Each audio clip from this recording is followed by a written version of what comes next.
They thought they were ready. They thought the plan was airtight. But the city never sleeps, and neither do enemies. The assignment had begun, and by dawn, someone would not make it home. The van waited, like a beast that had been asked to hold its breath. Engines hummed the nervous tune of men who measure time in windows, 2 minutes, 90 seconds, 1. The street was the color of old coin, dim, slightly dishonest, and indifferent. Jack did not like to be late. People noticed the way his jaw tightened when someone missed a bell. It was not that he was cruel. He simply treated plans like sacred things, as if a map could be obeyed and the world would answer in kind. Tonight the map had names and a price, £50 million, and the hope that it would buy them out of what had been promised in bleached prison rooms and tired visitors' chairs. They dressed their faces slowly. Balaclavas, gloves, the small rituals. Thomas checked the sketches again, the angles where a gate would open, the minute when a blind spot turned into a safe seam. He had been a man of measurement, a man who once worked the order of jail houses. He respected detail the way others respected God. "This will be quick," Alex said, trying to make the air lighter with a joke. But the joke didn't stick. It was cheap glue tonight. Outside, the city's shape dissolved. Lamps, a stray taxi, the slow blink of a security light. The men breathed and made lists of the things they would say if the plan fell apart. They had rehearsed for months, because men who wanted something as large as freedom or money rehearsed like surgeons, crisp, merciless. Jack flexed a hand the way a man moves a tool. His eyes were small fires. "By 11:15, Thomas said, "the truck is in place." At 11:20, the narrow gate opens. "You get 5 minutes window, that's your opportunity, Jack. In and out. No surprises. Is that clear enough?" They moved like ghosts into the night. A white van slid behind a row of hedges, its rear doors breathing cool air. The world outside sped in indifferent streaks. Tonight they were a small universe inside metal. They called themselves various things: old dogs, men with debts, men with a memory of what it felt like to be free. They were not saints. But in the van, they had sworn to one thing: bring one man home. Archie, they called him, a man whose mouth had been bought and beaten, whose silence had become a map of names and danger. He had spent years in a place that made ordinary men small. He had come out with pieces that did not belong to him alone. Thomas remembered the port, Gibraltar, salt on his tongue, how the beam of light had turned men into confessions. He remembered Archie's voice, low and flat as old wood, telling how a photograph in a clean man's hand had shifted everything. To tell would mean to whiten a ledger and name hands that could make people disappear. The ledger was not cash, it was leverage. It could bury names, or make men invisible. Archie had kept it. He had kept his mouth shut. "And that's why we have to move," Thomas whispered. "No cops. No mistakes." Pablo grinned thinly. "We do the job. We get out." They checked weapons. A ritual again, precise hands, the matte click of metal. Everything was clinical, because survival favors the organized.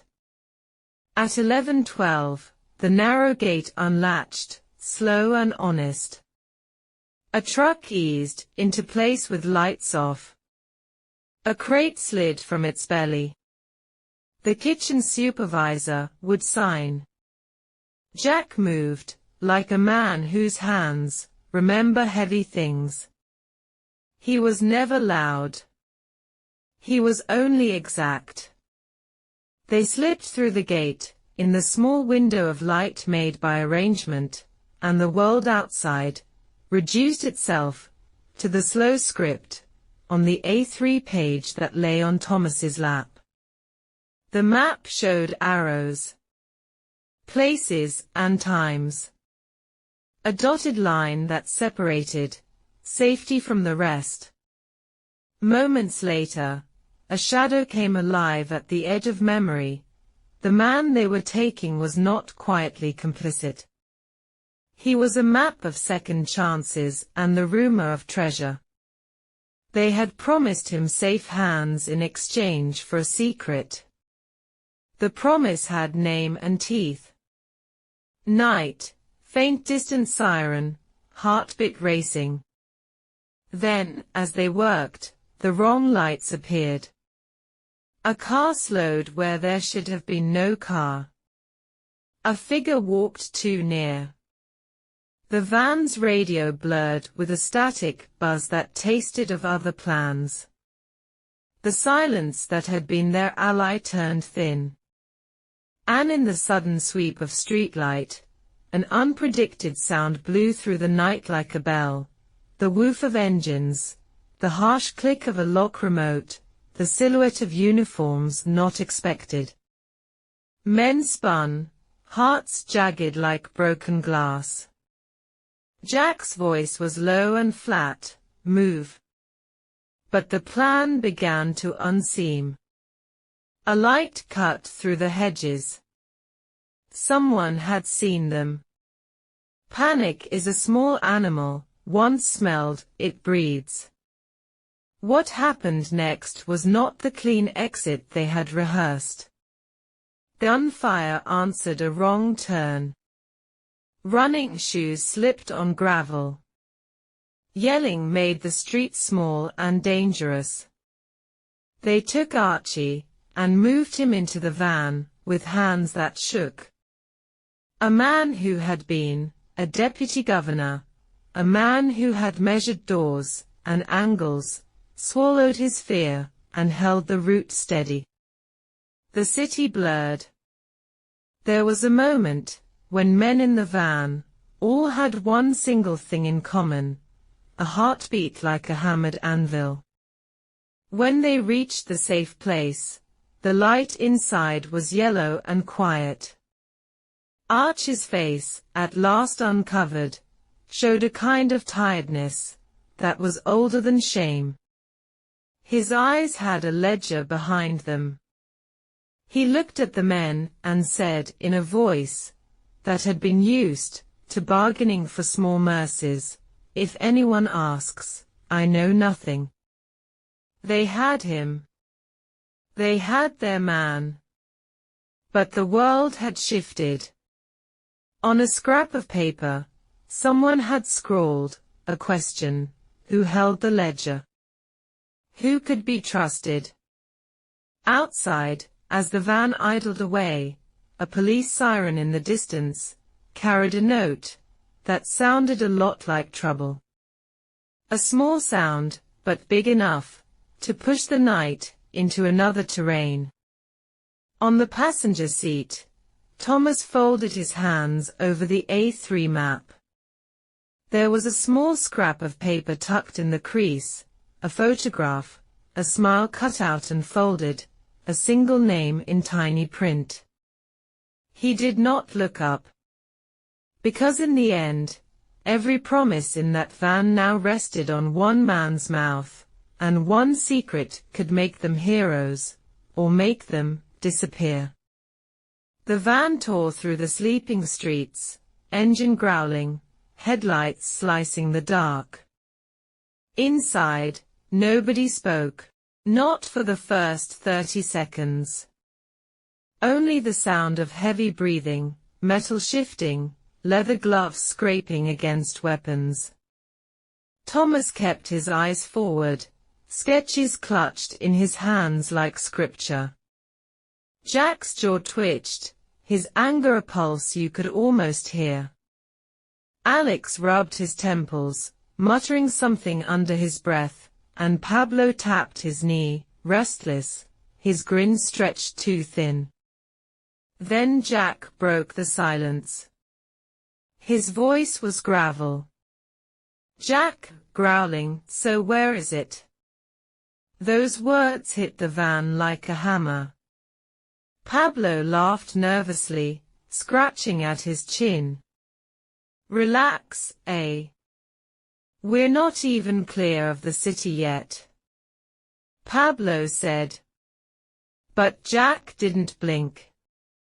His stare cut across the van, sharp, surgical. "Don't play games with me," said Jack. That place was too easy. The timing too neat.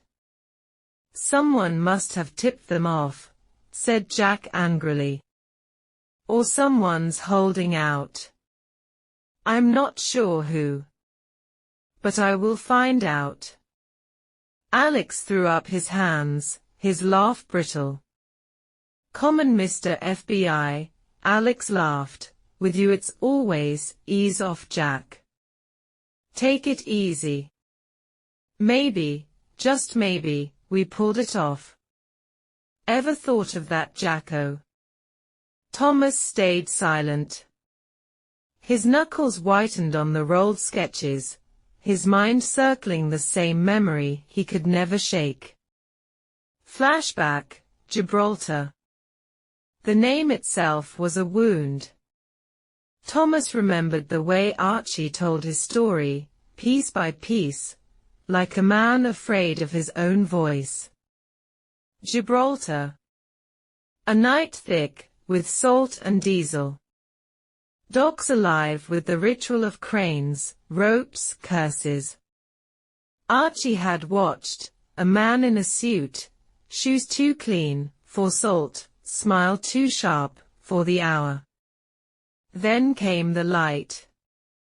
A beam so bright, it split the fog in two.